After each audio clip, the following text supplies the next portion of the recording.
انزلنا اگر ہم نازل کرتے حاضل قرآن اس قرآن کو اعلیٰ جبل کسی پہاڑ پر لرأیتہ تم دیکھتے اس کو خاشعا کے ڈر گیا ہے متصدعا کے کھڑ گیا ہے من خشیت اللہ اللہ کے خوف سے.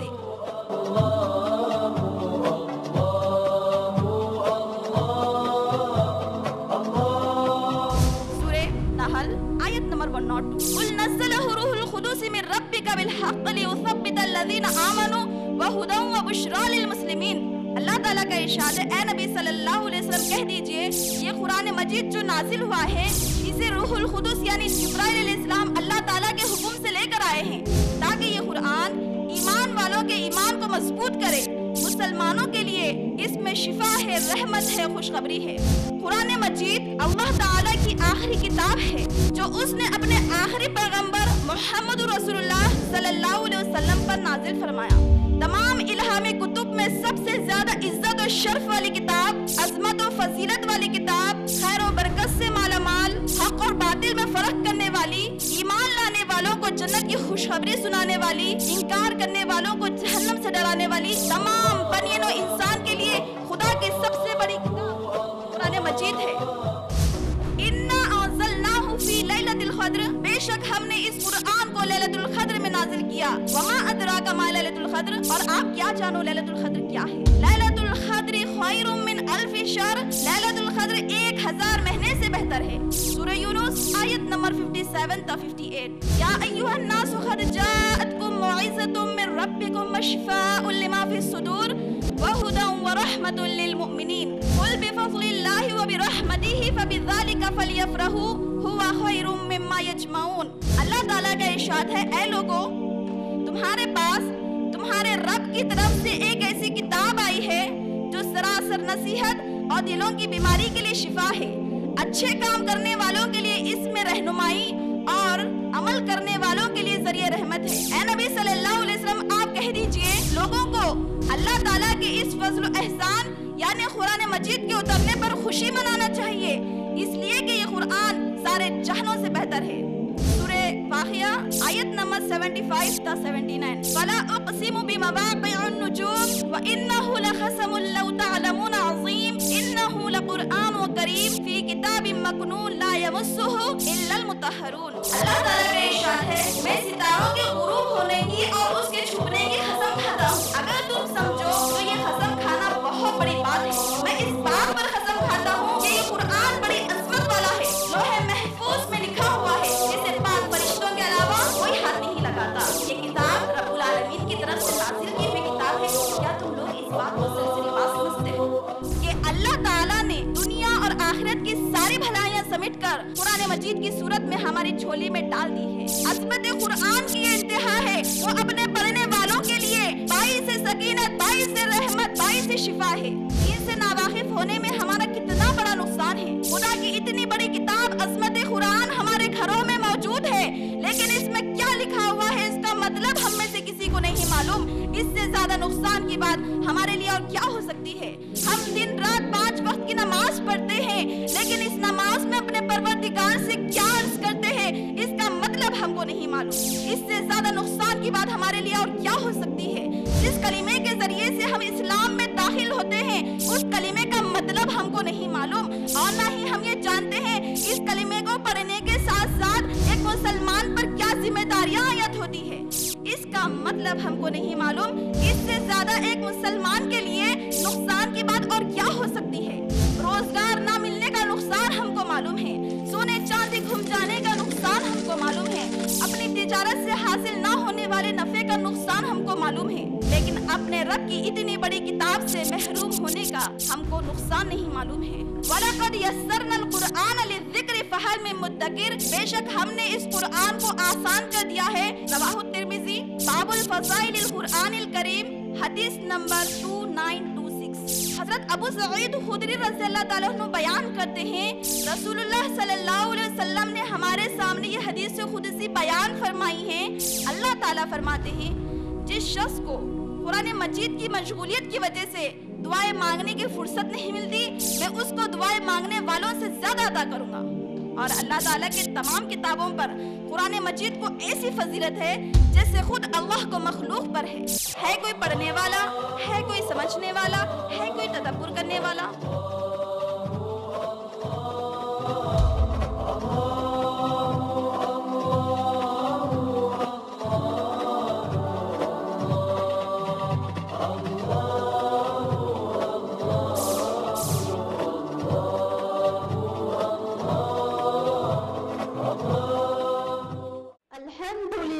رب العالمين والصلاة والسلام على محمد وعلى آله وأصحابه أجمعين أما بعد فأعوذ بالله من الشيطان الرجيم بسم الله الرحمن الرحيم كنتم خير أمة أخرجت للناس تأمرون بالمعروف وتنهون عن المنكر وتؤمنون بالله UIRC universal Islamic research centre کی معلمہ، محترم ارکان مجلس شورا، عزیز طالبات، والنٹیئرز، ذمہ داران جلسہ اور عزیز سامعات، میں امت الرحیم رضوانہ آج اس پروگرام کی ناظم جلسہ ہوں اور میں آپ تمام کا اسلامی طریقے سے استقبال کرتی ہوں۔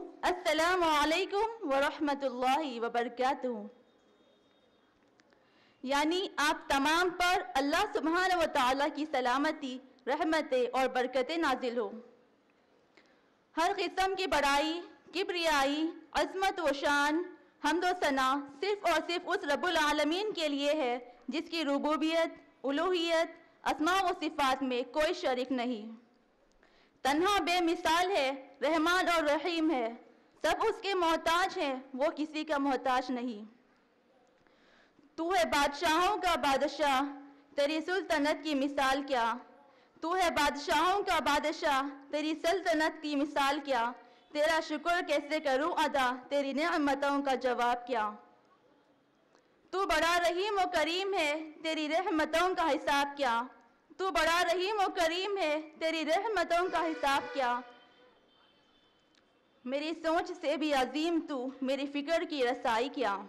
معزز حاضرین جلسہ، اس جلسے کی اہم مقررہ محترمہ حافظہ و عالمہ فاضلہ بشرا باجی صاحبہ ہے، جو UIRC سسٹرز ونگ کی معلمہ اور انچارج ہے۔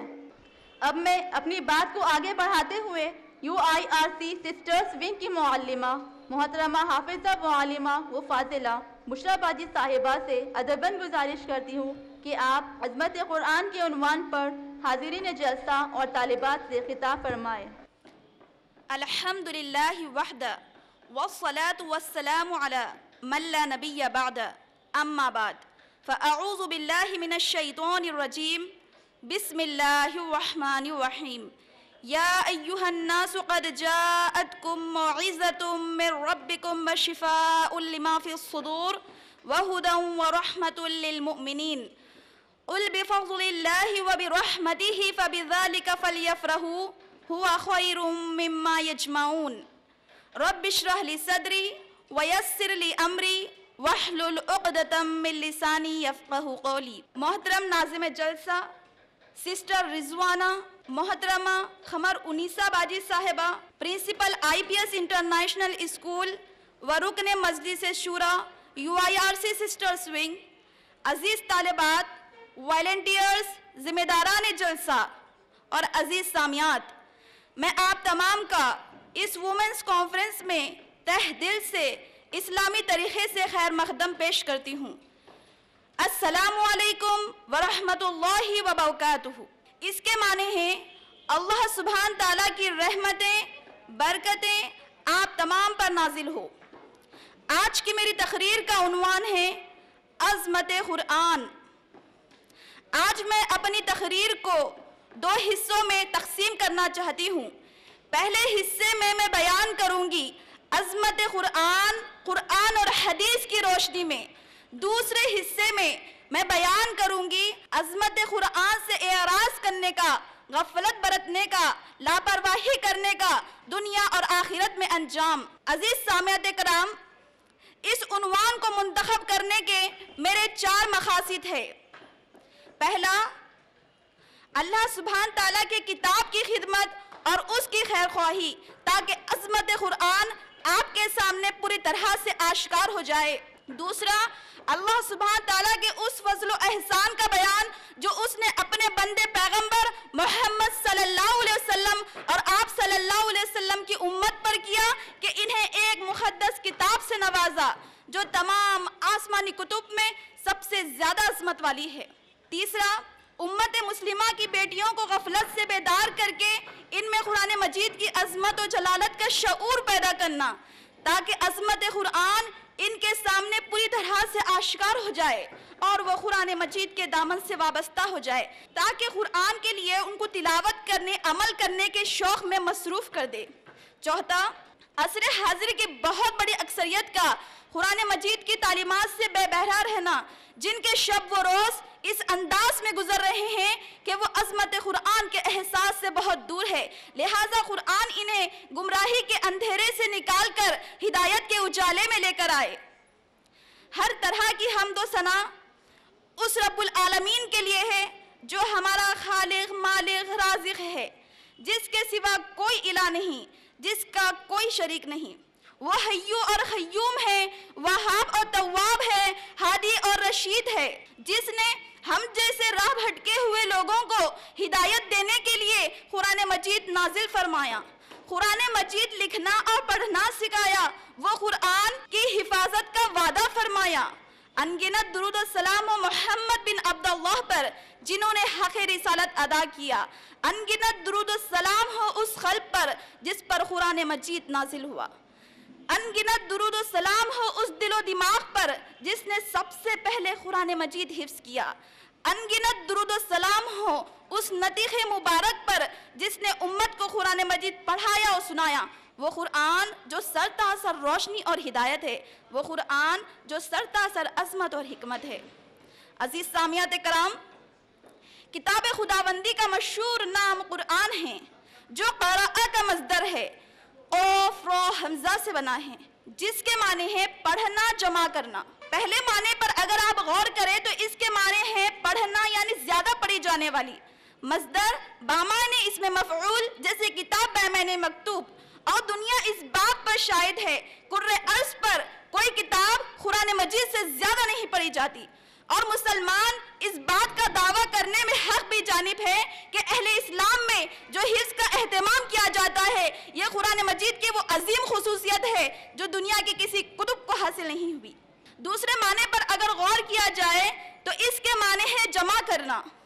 یہ نام قرآن مجید کو اسی لیے دیا گیا ہے کہ یہ انسانی ہدایت کے اصول و ضوابط کو جامع کرتی ہے۔ عزیز سامعات کرام، قرآن مجید اللہ تعالیٰ کی آخری کتاب ہے جو اس نے اپنے آخری پیغمبر محمد رسول اللہ صلی اللہ علیہ وسلم پر نازل فرمایا۔ جس طرح نبی صلی اللہ علیہ وسلم کی رسالت ابدی اور دائمی ہے، کسی زمان و مکان کی حد بندی میں محدود و محیط نہیں، اسی طریقے سے آپ پر نازل ہونے والی کتاب تمام بنیان و انسان کے لیے تا قیام قیامت پیام رشد و ہدایت ہے۔ مختصر آسان الفاظ میں یہ بتانا چاہ رہی ہوں کہ جس طرح آپ خاتم الرسول ہیں، آپ کے بعد کسی رسول کی ضرورت نہیں ہے، اسی طریقے سے آپ پر نازل ہونے والی کتاب بھی خاتم الکتب، اس کے بعد کسی دوسری کتاب کی ضرورت ہی نہیں ہے۔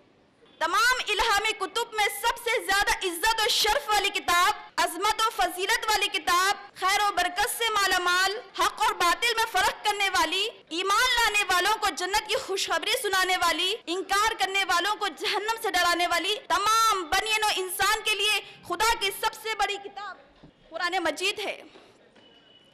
جس رات میں اترا اس رات کی عبادت 1000 مہینے سے افضل قرار دی گئی، جس کا ذکر ہم کو سورۃ القدر میں ملتا ہے۔ سورۃ القدر آیت نمبر 1 تا 3، اِنَّا أَنزَلْنَاهُ فِي لَيْلَةِ الْقَدْرِ، بے شک ہم نے اس قرآن کو لیلۃ القدر میں نازل کیا۔ وَمَا أَدْرَاكَ مَا لَيْلَةُ الْقَدْرِ، اور آپ کیا جانو لیلۃ القدر کیا ہے؟ لیلۃ القدر خیر من الف شہر، لیلۃ القدر 1000 مہینے سے بہتر ہے۔ اگر میرے حساب سے عظمت قرآن کی اہمیت و فضیلت بتانے کے لیے یہی ایک آیت قرآن مجید میں نازل ہوتی تب بھی قرآن مجید کی عظمت و فضیلت بیان کرنے کے لیے کافی تھی، لیکن اللہ سبحانہ تعالیٰ نے عظمت قرآن پر مشتمل جتنی آیتیں قرآن مجید میں نازل کی ہے، اگر اس نعمت عظمیٰ کا شکر ادا کرنے کے لیے امت محمدیہ کا ہر فرد زندگی بھر سجدہ شکر کرے تب بھی حق شکر ادا نہیں ہو سکتا۔ عزیز سامعات کرام، عظمت قرآن پر مشتمل چند آیات میں آپ کو سنانا چاہتی ہوں۔ سورہ یونس آیت نمبر 57 تا 58۔ یا ایھا الناس قد جاءتکم موعظۃ من ربکم وشفاء لما فی الصدور وہدی ورحمۃ للمؤمنین قل بفضل اللہ وبرحمتہ فبذلک فلیفرحوا ھو خیر مما یجمعون۔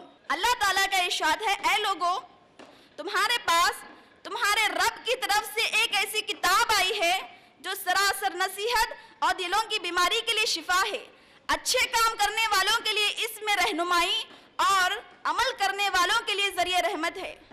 اے نبی صلی اللہ علیہ وسلم، آپ کہہ دیجئے لوگوں کو اللہ تعالیٰ کے اس فضل و احسان یعنی قرآن مجید کے اترنے پر خوشی منانا چاہیے، اس لیے کہ یہ قرآن سارے جہانوں سے بہتر ہے۔ دوسری آیت سنانا چاہتی ہوں، سورہ واقعہ آیت نمبر 75 تا 79۔ فلا اقسم بمواقع النجوم وانه لقسم لو تعلمون عظیم انه لقرآن کریم فی کتاب مکنون لا یمسہ الا المطہرون۔ اللہ تعالیٰ کا ارشاد ہے، میں ستاروں کے غروب ہونے کی اور اس کے چھپنے کی قسم کھاتا ہوں، اگر تم سمجھو تو یہ قسم کھانا بہت بڑی بات ہے۔ میں اس بات پر قسم کھاتا ہوں کہ یہ قرآن بڑی عظمت والا ہے، لوح محفوظ میں لکھا ہوا ہے جسے پاک فرشتوں کے علاوہ کوئی ہاتھ نہیں لگاتا۔ یہ کتاب رب العالمین کی طرف سے نازل کی ہوئی کتاب ہے۔ کیا تم لوگ اس بات کو سرسری بات سمجھتے ہو؟ سورہ فاطر آیت نمبر 29۔ ان الذین یتلون کتاب اللہ واقاموا الصلاة وانفقوا مما رزقناہم سرا وعلانیۃ یرجون تجارۃ لن تبور۔ اللہ تعالیٰ کا ارشاد ہے، بے شک جو لوگ اللہ تعالیٰ کی آیت کی تلاوت کرتے ہیں، نمازوں کی پابندی کرتے رہتے ہیں، جو کچھ بھی ہم نے ان کو دیا ہے اس میں سے پوشیدہ اور علانیہ خرچ کرتے رہتے ہیں، یقیناً وہ ایک ایسی تجارت کی امید لگائے ہوئے ہیں جنہیں کبھی نقصان نہیں پہنچ سکتا، یعنی ان کا ثواب ان کو پورا دیا جائے گا۔ سورہ بنی اسرائیل آیت نمبر 82۔ وَنُنَزِّلُ مِنَ الْقُرْآنِ مَا هُوَ شِفَاءٌ وَرَحْمَةٌ لِّلْمُؤْمِنِينَ۔ اللہ تعالیٰ کا ارشاد ہے، یہ قرآن جو ہم نے نازل کیا ہے اس میں مسلمانوں کے لیے ہدایت ہے اور خوشخبری ہے، شفا ہے اور رحمت ہے۔ سورہ نحل آیت نمبر 102۔ قُلْ نَزَّلَهُ رُوحُ الْقُدُسِ مِنْ رَبِّكَ بِالْحَقِّ لِيُثَبِّتَ الَّذِينَ آمَنُوا وَهُدًى وَبُشْرَىٰ لِلْمُسْلِمِينَ۔ اللہ تعالیٰ کا ارشاد ہے، اے نبی صلی اللہ علیہ وسلم کہہ دیجئے یہ قرآن مجید جو نازل ہوا ہے اسے روح القدس یعنی جبرائیل علیہ السلام اللہ تعالیٰ کے حکم سے لے کر آئے ہیں تاکہ یہ قرآن ایمان والوں کے ایمان کو مضبوط کرے، مسلمانوں کے لیے اس میں شفا ہے، رحمت ہے، خوشخبری ہے۔ سورہ حشر آیت نمبر 21۔ لو انزلنا هذا القرآن على جبل لرأيته خاشعا متصدعا من خشیۃ اللہ۔ اللہ تعالیٰ کا ارشاد ہے، لو انزلنا اگر ہم نازل کرتے هذا القرآن اس قرآن کو على جبل کسی پہاڑ پر لرأيته تم دیکھتے اس کو خاشعا کے دب گیا ہے، متصدعا کے پھٹ گیا ہے، من خشیۃ اللہ اللہ کے خوف سے۔ اللہ تعالیٰ کا ارشاد ہے اگر ہم اس قرآن کو، عظمت قرآن اپنی شان کی وجہ سے ایسی شان رکھتا ہے، ایسی عظمت رکھتا ہے، اگر ہم اس قرآن کو کسی پہاڑ پر نازل کرتے اور پہاڑ میں اتنی عقل و شعور ہوتی تو تم دیکھتے اس کو کہ خشیت الہی سے دب گیا اور پھٹ گیا۔ عزیز سامعات کرام، اگر میں آپ سے یہ کہوں کہ اللہ تعالیٰ نے انسان کو جتنی نعمتیں عطا فرمائی ہیں ان میں سب سے بڑی نعمت قرآن مجید ہے تو یہ میرے کہنے میں کوئی مبالغہ نہ ہوگا۔ کیوں کہ اللہ تعالیٰ نے دنیا اور آخرت کی ساری بھلائیاں سمیٹ کر قرآن مجید کی صورت میں ہماری جھولی میں ڈال دی ہے۔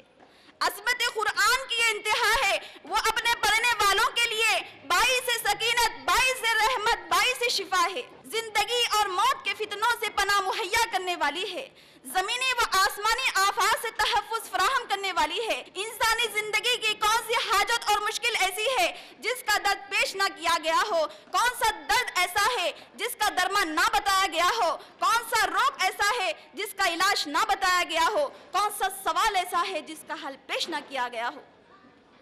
عزیز سامعین کرام، ایک انسان اپنے آخری منزل تک پہنچنے سے پہلے جتنا قرآن مجید کا محتاج ہے اتنا کسی دوسری چیز کا محتاج نہیں ہے، مگر افسوس کی بات یہ ہے مسلمانوں کی 90% اکثریت عظمت قرآن سے ناشنا ہے۔ عزیز سامعین کرام، عظمت قرآن کا تصور ہمارے پاس بس اس حد تک رہ گیا ہے کہ یہ ہمارے لیے مقدس کتاب ہے جسے پکڑنے سے پہلے وضو کرنا لازم ہے، پکڑتے ہی اسے چومنا، آنکھوں سے لگانا ضروری ہے، بیٹیوں کو ہدیے میں دینا، بیٹیوں کو گھر سے رخصت کرتے وقت اس کے سائے سے اس کو گزارنا، لڑائی اور جھگڑے کے موقع پر قسم اور گواہی کے لیے استعمال کرنا، جنات کو دور کرنے کے لیے صورتوں کا ورد کرنا، حصول شفا کے لیے آیتوں کا ورد کرنا، ایصال ثواب کے لیے قرآن خوانی کروانا، یہی ہمارے پاس اصل مقاصد بن گئے ہیں جن کے لیے قرآن مجید نازل ہوا ہے۔ عزیز سامعین کرام، اللہ تعالیٰ نے ایک انسان کی سوچ اور فطرت میں یہ بات رکھی ہے، جس چیز کی وہ قدر و قیمت جانتا ہے اس کے حصول کے لیے اپنے تن من دھن کی بازی لگا دیتا ہے، لہٰذا ایک ان پڑھ کاشتکار جانتا ہے بہترین فصل اس کے بہترین مستقبل کی ضامن ہوتی ہے، لہٰذا وہ سردی کی شدید راتوں میں اٹھ کر اپنے کھیتوں میں کام کرتا ہے، گرمی کی چلچلاتی دھوپ میں اپنی جان کو ہلکان کرتا ہے۔ ایک تاجر کو معلوم ہوتا ہے اس کی تجارت سے حاصل ہونے والا نفع اس کے لیے کیا معنی رکھتا ہے، لہٰذا وہ اپنی زندگی کے خوبصورت دن کے 12 گھنٹے تجارت کی نظر کر دیتا ہے۔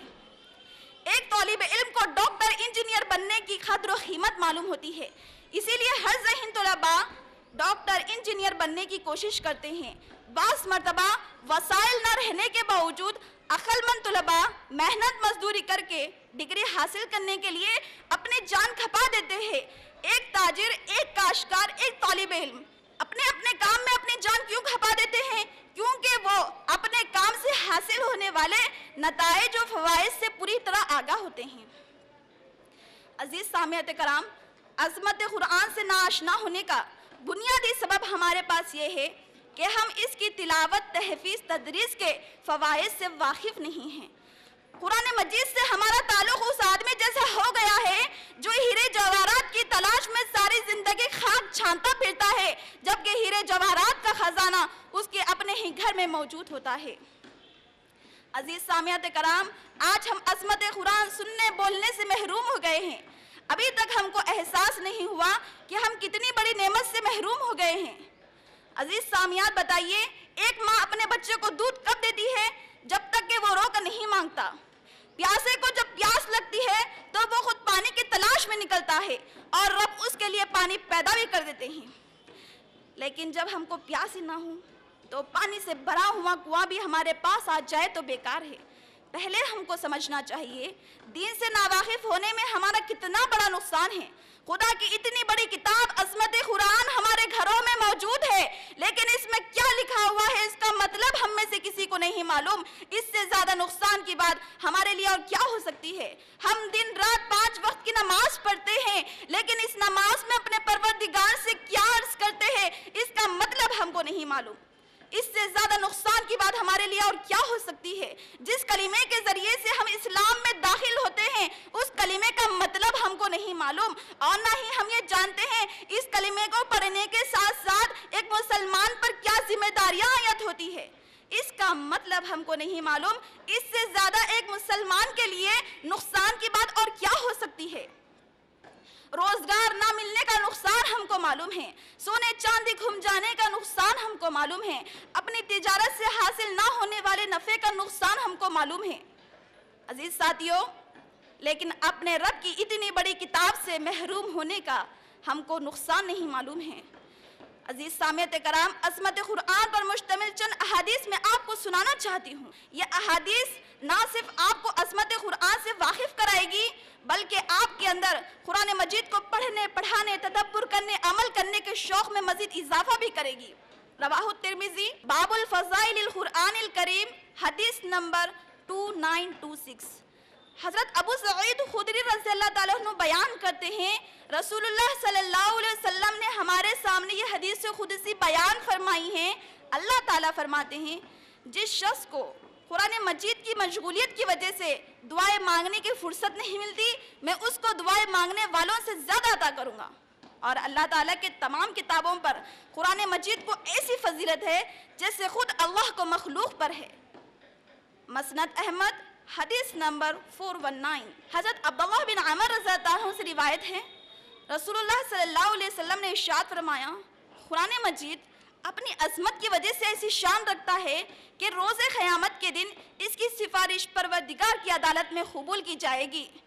روزہ اور قرآن ایک ایسی چیز ہے، پروردگار کے بارگاہ میں عرض کریں گے ایک بندے کے حساب کتاب کے وقت، روزہ کہیں گا اے میرے پروردگار، میں نے اس کو دن میں کھانے پینے نفسانی خواہشات سے روکے رکھا، لہٰذا میری سفارش اس کے حق میں قبول فرمائیے۔ لہٰذا روزے کی سفارش بندے کے حق میں قبول کی جاتی ہے۔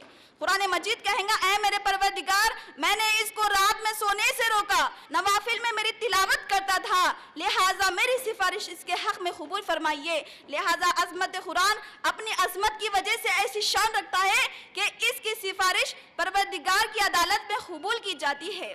رواہ مسلم حدیث نمبر 1897، حضرت عبداللہ بن عمر رضی اللہ عنہ سے روایت ہے، رسول اللہ صلی اللہ علیہ وسلم نے ارشاد فرمایا، اللہ تعالیٰ قرآن مجید کی وجہ سے بہت سے لوگوں کو بلندی عطا کرتے ہیں، بہت سے لوگوں کو ذلیل و رسوا کر دیتے ہیں۔ اس کا مطلب یہ ہے کہ جو لوگ اس کی تلاوت کرتے ہیں، اس پر عمل کرتے ہیں، اللہ تعالیٰ ان کو عزت عطا کرتے ہیں۔ جو لوگ اس قرآن کی تلاوت، اس پر عمل کرنا چھوڑ دیتے ہیں، اللہ تعالیٰ ان کو ذلیل و رسوا کر دیتے ہیں۔ رواہ مسلم باب الفضل من یقوم بالقرآن حدیث نمبر 1894، حضرت عبداللہ بن عمر رضی اللہ عنہ سے روایت ہے، رسول اللہ صلی اللہ علیہ وسلم نے ارشاد فرمایا، صرف دو ہی شخصوں پر رشک کرنا جائز ہے، ایک وہ جس کو اللہ تعالیٰ نے اتنا مال دیا ہو اور وہ مال کو دن رات اللہ تعالیٰ کی راہ میں خرچ کرتا ہو تو لہٰذا ایسے شخص پر رشک کرنا جائز ہے۔ دوسرا وہ جس کو اللہ تعالیٰ نے قرآن مجید کا علم دیا ہو اور وہ دن رات اس کی تلاوت اور اس پر عمل کرتا ہو، لہٰذا ایسے شخص پر رشک کرنا جائز ہے۔ رواہ ترمذی حدیث نمبر 2914، حضرت عبداللہ بن عمر رضی اللہ عنہ سے روایت ہے، رسول اللہ صلی اللہ علیہ وسلم نے ارشاد فرمایا، قرآن مجید اپنی عظمت کی وجہ سے ایسی شان رکھتا ہے کہ روز قیامت بندے سے کہا جائے گا، جا جنت میں جا، جا جنت میں جا، درجات چڑھتا جا، جا جنت میں جا، درجات چڑھتا جا، قرآن مجید کی تلاوت کر جس طرح تو دنیا میں ٹہر ٹہر کا تلاوت کرتا تھا، لہٰذا تیری آخری منزل جنت میں یہ ہوگی جہاں پر تیری آخری آیت کی تلاوت ختم ہوگی۔ عزیز سامعین کرام، عظمت قرآن پر مشتمل چند احادیث کا میں آپ کے سامنے ذکر کی ہوں۔ قرآن مجید کی بے حد و حساب عظمتوں نے ہمارا صحابہ کرام میں قرآن مجید کو پڑھنے کا ایسا شوق پیدا کر دیا تھا کہ زندگی بھر صحابہ کرام قرآن مجید کو اپنے سے دور ہونے نہیں دیتے تھے۔ مثال لیجئے محمد صلی اللہ علیہ وسلم کے یار حضرت ابوبکر صدیق رضی اللہ عنہ کی۔ حضرت ابوبکر صدیق رضی اللہ عنہ بڑے رقیق القلب انسان تھے، جب بھی قرآن مجید پڑھتے مسلسل آنسو بہاتے رہتے تھے۔ تلاوت میں اس قدر رغبت ہوتی کہ مشرکین مکہ کے بچے، مرد، عورتیں تمام لوگ آپ کی تلاوت سننے کے لیے کھڑے ہو جاتے۔ حضرت عقبہ بن عامر رضی اللہ عنہ بڑی دلسوز آواز میں قرآن مجید پڑھتے تھے۔ ایمان لانے کے بعد قرآن مجید کی اتنی زیادہ تلاوت کرتے، جب بھی قرآن مجید پکڑتے اس کو اپنے چہرے پر رکھتے، کہتے میرے رب کا کلام، میرے رب کی کتاب، پھر خشیت الہی سے رونے لگ جاتے۔ حضرت اسید بن حضیر رضی اللہ عنہ کی مثال لیجئے کہ آپ قرآن مجید سن کر ایمان لائے تھے۔ ایمان لانے کے بعد قرآن مجید کے ایسے شیدائی بنے کہ زندگی بھر قرآن مجید ہی کے ہو کر رہ گئے۔ جب تمام لوگ نیند کی آغوش میں چلے جاتے تو آپ بڑے ہی خوش الہانی سے قرآن مجید کی تلاوت کرتے تھے۔ ایک مرتبہ ہوا یوں کہ دیکھا کہ آپ رات میں تلاوت کر رہے ہیں کہ آسمان سے روشن خنیلیں آتی ہوئی دکھائی دی۔ یہ آپ نے بڑے حیرانی سے نبی صلی اللہ علیہ وسلم سے یہ ماجرا بیان کیا تو نبی صلی اللہ علیہ وسلم نے فرمایا، ارے یہ تو فرشتے تھے جو تمہاری تلاوت سن کر آسمان سے نازل ہوئے تھے، اگر تم اپنی تلاوت کو جاری رکھتے تو وہ تمہارے بالکل قریب آ جاتے اور تم ان کو اپنی آنکھوں سے دیکھ سکتے۔